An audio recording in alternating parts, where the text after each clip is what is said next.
Niektoré dni sú ťažké. A možno sú to práve dni, kedy sa samých seba pýtame, prečo sa to deje, prečo práve mne, prečo sa to opakuje, čo s tým môžem robiť a ako z toho von. A v týchto dňoch, kedy hľadáme odpovede na dôležité otázky, a nielen v týchto dňoch, na to človek nemusí byť sám.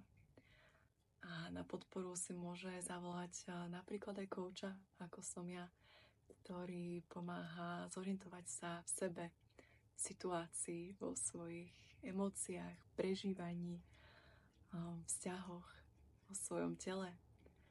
A láskavo a súcitne a hravo nachádzať odpovede na dôležité otázky.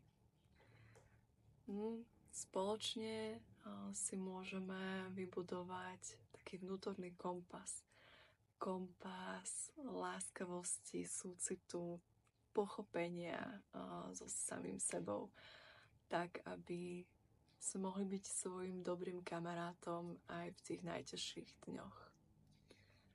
Môžeme skúmať životné presvedčenia, ako ovplyvňujú náš život a našu cestu. Možno vieme aj zmeniť perspektívu na niektoré situácie a vytvoriť si nový pohľad nazerania na seba aj na iných. Myslím, čo je dôležité na tejto ceste, je, že človek na to naozaj nemusí byť sám. Pretože tá cesta k samému sebe nebýva vždy taká jednoduchá a rýchla, ako by sme chceli, ako by sme si priali. Ale verím, že v tom je tá krása, že na tej ceste môžeme kráčať s niekým, kto nám pomôže vytvoriť bezpečné a láskavé prostredie na objavovanie samých seba, spájanie sa so sebou, ale aj so svetom.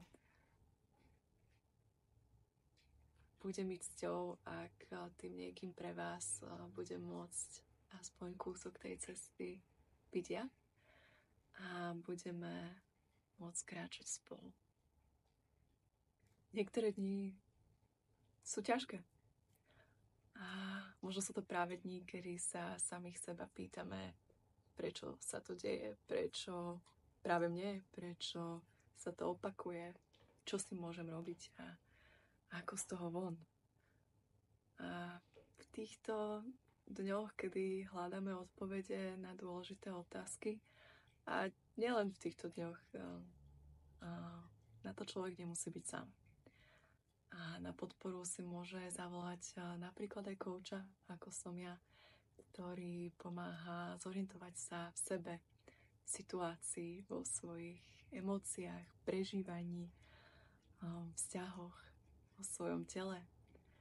A láskavo a súcitne a hravo nachádzať odpovede na dôležité otázky.